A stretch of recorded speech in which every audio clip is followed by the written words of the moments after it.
Right now, an extraordinary moment unfolding in a courthouse in Manhattan. With Trump just a few feet away from her, E. Jean Carroll is on the stand. She's being cross-examined by Trump attorney Alinna Habba. Once trial wraps for the day, our colleague Lisa Rubin is going to join the program. But we begin with E. Jean Carroll's incredible testimony so far. Today, she told a jury that one of the most powerful men in the planet assaulted her, lied about it, and ruined her reputation.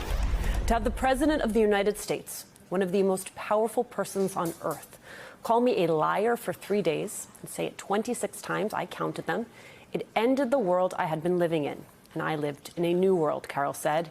Hateful messages popped up on Twitter, on Facebook, hundreds of messages a day, some of them using the very same words Trump used to defame her, Carroll said.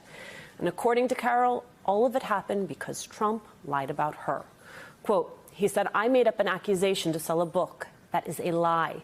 He said, I made up the accusation for publicity's sake. That is a lie.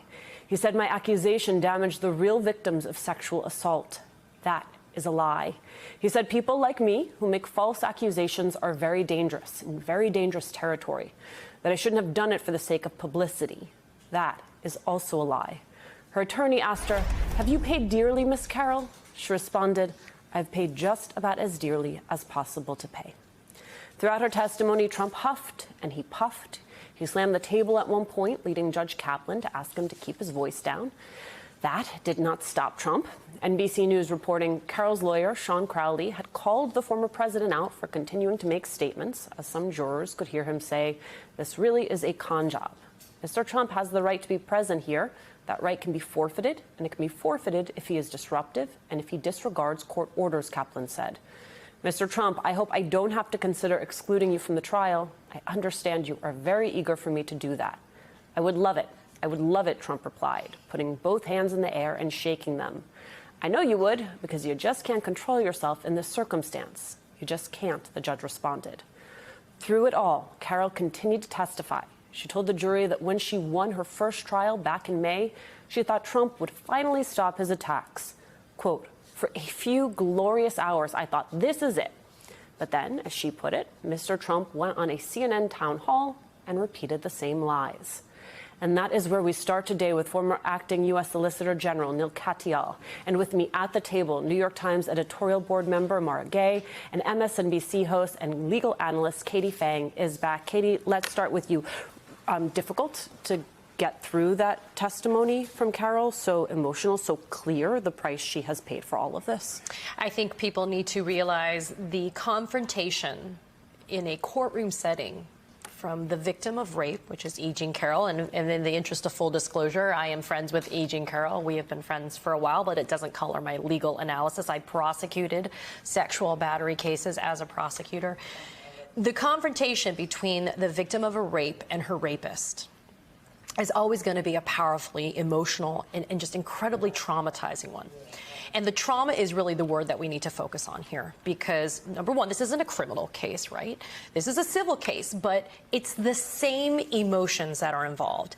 And we've talked as prosecutors about re-traumatizing a victim of sexual assault, because every time they have to tell their stories, it's hard and you relive it over and over again.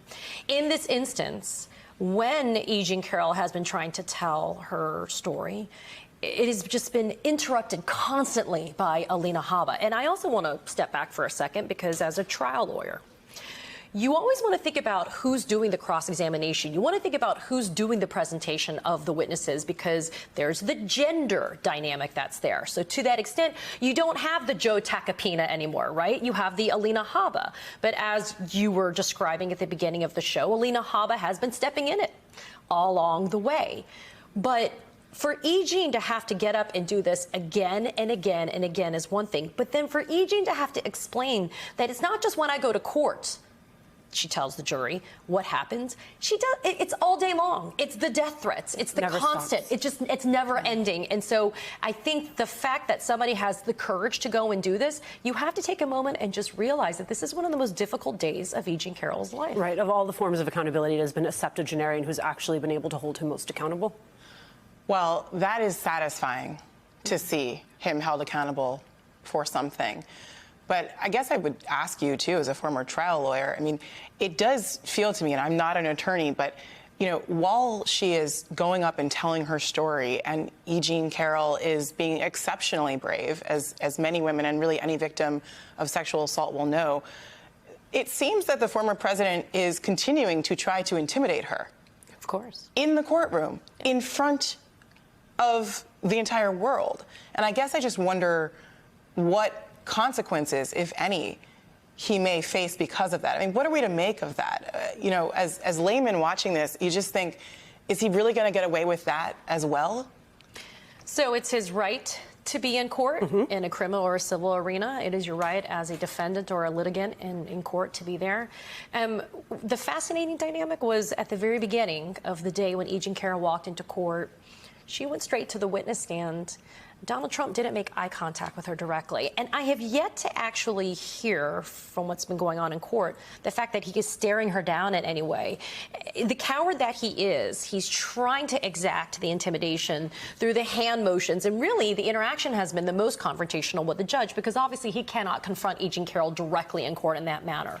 But your question is so well taken, because accountability can be different things. It could be jail time. It could be prison. It could be millions of dollars, as we've seen that's already been, ordered in this case from that first jury.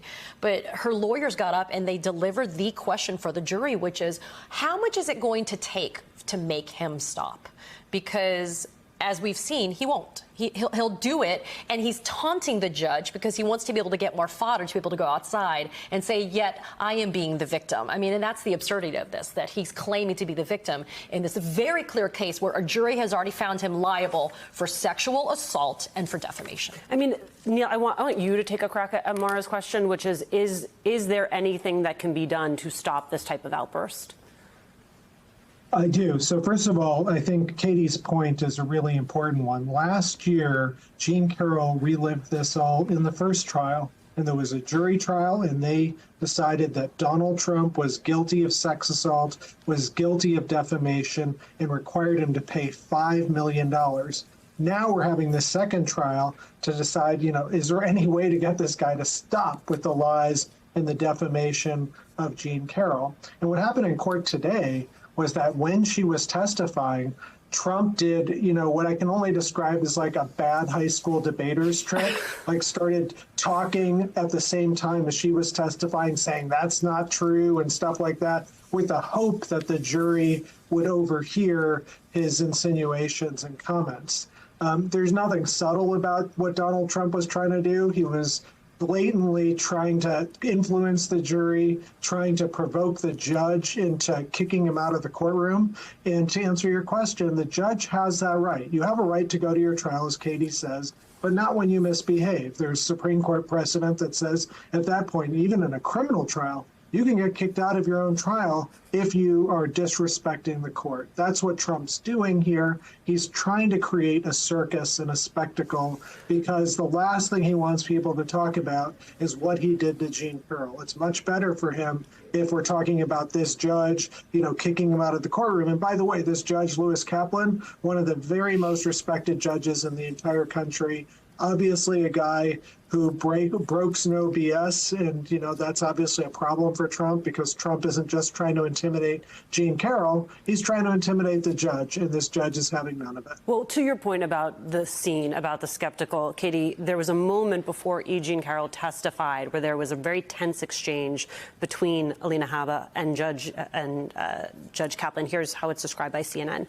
Your Honor, clearly we're not going to finish this trial tomorrow, Habba said. This trial will go into next week. I'm asking Your Honor to have the kindness that my client deserves to be with his family tomorrow and not to have to choose to miss the trial that he has a right to be here for. Kaplan denied the request, asked Habba to sit down.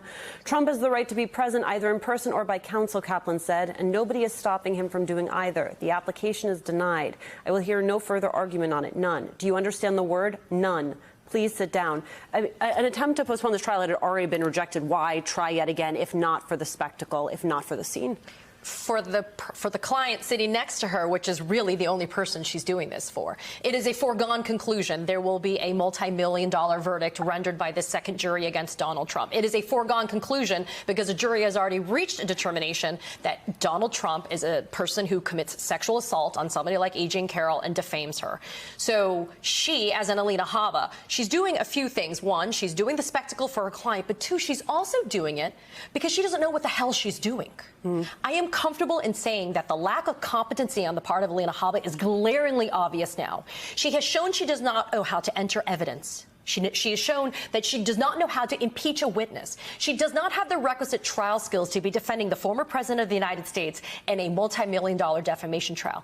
And yet, you get what you pay for. And that is exactly what is happening to Donald Trump right now. He may like the fact that she is kowtowing to him and to the MAGA out there in public, but at the end of the day, number one, and for what it's worth, I would love to have a camera and audio in the courtroom so people could really see the spectacle that it is, but there are no cameras. There is no audio in that courtroom. So the only thing that's coming out of that courtroom is going to be Trump doing his pressers and Habba doing her pressers after court, saying what they say, which is always wrong. It is not an accurate relay of what happened in court. And that's the frustrating thing about what happens when there's this perversion of the judicial system. Right, no one said Feel any better. I have already put evac on alert. He's ready to go if it comes to that. General, I can assure you. General, let me into the war room to see you, so I had to hack my way onto this frequency. This better be critical, Wheelie. Sir, come on, when is it not, please? Okay, couple of things. I'm running low on the dough. I was thinking about taking a couple of months sick leave, maybe starting today. And oh yeah, I intercepted a transmission from Megatron. Then send it through. Yes, sir, right away, sir. And so I'll assume that we're going on the other stuff. This is your last warning, insects. Relinquish what remains of the Allspark. So who's the insect? You? What? Who's the insect? Protect you. They were defeated on our world, and we will defeat them here. The Megatron. This was just a diversion. Security, please bring up. Rabbit, she's already inside. Deeds! Give me an update on that reserve. Boss readiness. What was his name? What was it? Evac, sir. Right, evac.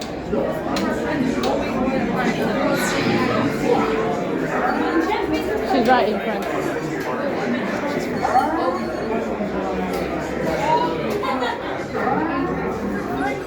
We are facing a heavy sustained attack. They appear to be after the Allspark. General, watch out! General! Need this immediately. Evacuate. National security advisory.